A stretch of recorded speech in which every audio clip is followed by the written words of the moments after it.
wabarakatuh. Bismillah, alhamdulillah, wassalatu wassalamu ala rasulillah wa ala alihi wa ashabihi wa mawalah, ma ba'du. Puji syukur hanya milik Allah, salawat dan salam semoga tercurah terlimpah untuk Rasulullah SAW. Hadirin kaum muslimin yang dimuliakan Allah, kita lanjutkan ke surah Al-Baqarah ayat yang ke-33. Meskipun sekarang ini di whiteboard ini banyak orang yang mendekat mungkin karena biar ilmunya cepat tertransfer. Karena kalau jauh itu kan susah transfernya, tapi kalau dekat paling cepat dia dapatnya. paling dekat paling cepat. Kalau jauh ya terakhir dapatnya. Yang mudah-mudahan yang paling dekat yang paling cepat gitu. Ya. Ya. Ada Pak Jis? Ya. Ya. Allah berfirman surah Al-Baqarah ayat 33, A'udzubillahi minasyaitonir rajim. Bismillahirrahmanirrahim. Qala kemudian Allah berfirman. Ini yang berfirman Allah. Qala Allah berfirman kepada siapa Nabi Adam? Ya Adam, wahai Adam. Wahai Adam. Ambihum. Coba sebutkan kepada para malaikat itu bi asma'ihim, nama-nama yang sudah diajarkan oleh Allah kepada Nabi Adam.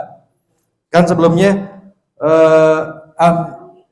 yang wa'allama Adam al-asma'a kullaha, Allah mengajarkan kepada Nabi Adam itu semua nama-nama, baik nama benda mati, benda hidup, Allah sebutkan. Nabi Adam sudah tahu semua. Malaikat tidak tahu.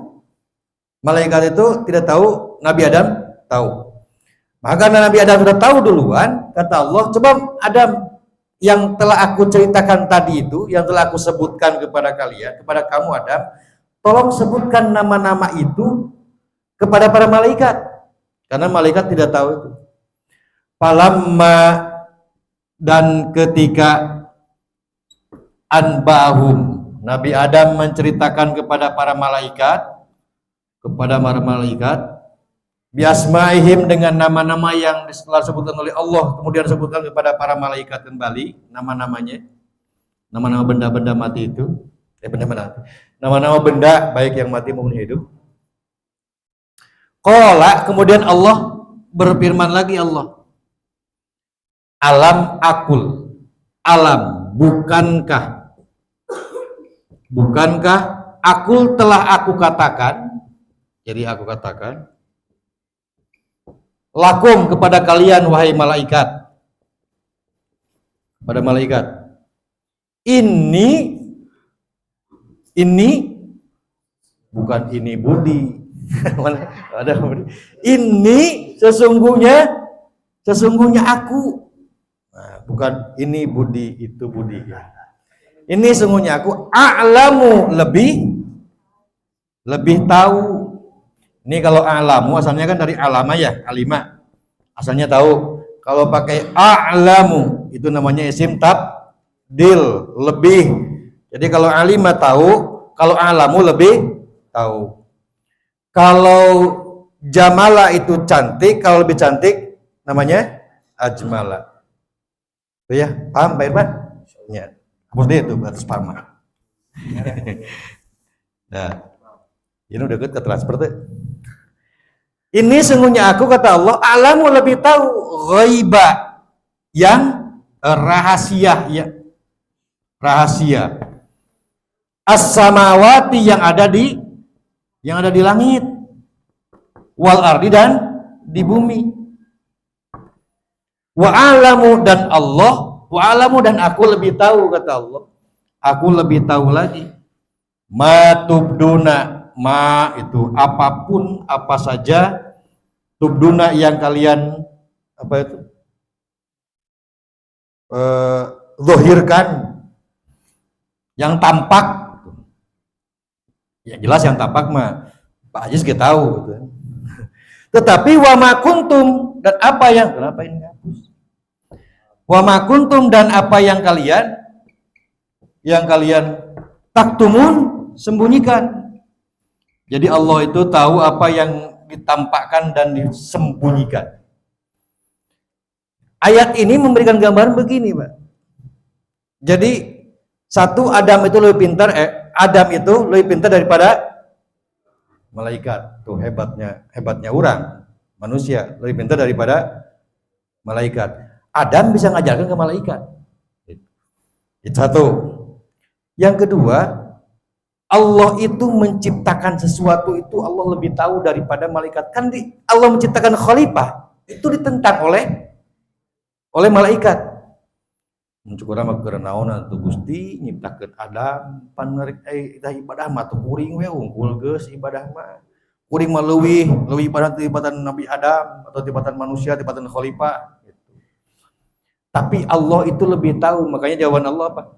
Inni a'lamu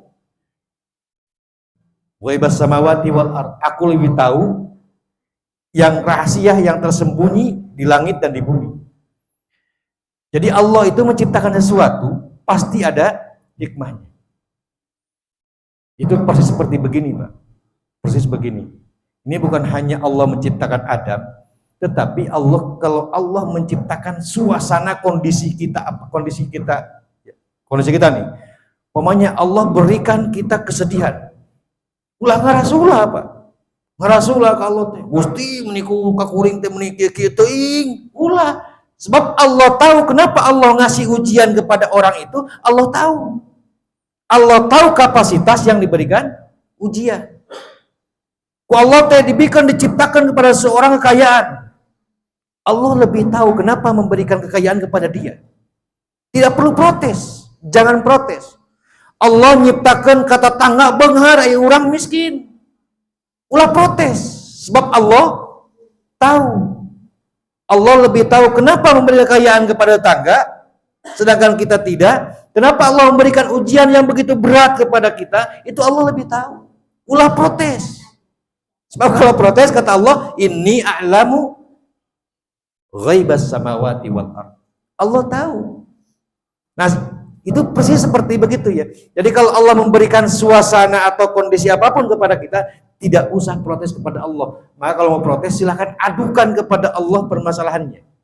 Adukan langsung kepada Allah. Apalagi kalau mengadukan di bulan Ramadan, luar biasa. Maka jangan tinggalkan kesempatan emas di bulan Ramadan ini untuk mengadukan situasi, suasana hati, suasana pikiran, suasana yang sedang sedih, suasana yang sedang ngantuk. Ya, ngantuk. Silakan adukan sekarang di bulan Ramadan, kesempatan emasnya di bulan Ramadan, Pak. Susah untuk mendapatkan kesempatan emas selain di bulan Ramadan. Di bulan lain itu tidak ada.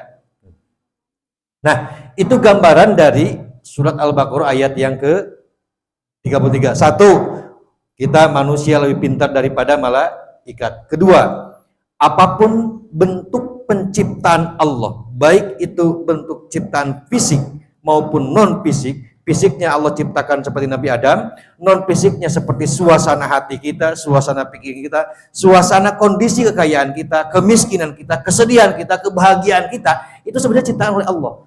Dan Allah menciptakan itu, jangan protes karena Allah tahu kapasitas orang yang diberikan kekayaan. Allah tahu kapasitas orang yang diberikan cobaan. Allah lebih tahu. Makanya kalau yang diberikan kekayaan harusnya senantiasa bersyukur. Diberikan cobaan senantiasa sabar. Begitu saja. Kuncinya kan cuma itu. Nah, itulah isi dari surat Al-Baqarah ayat yang ke-33. Itu saja yang disampaikan. Mohon maaf atas segala hilapnya. Assalamualaikum warahmatullahi wabarakatuh.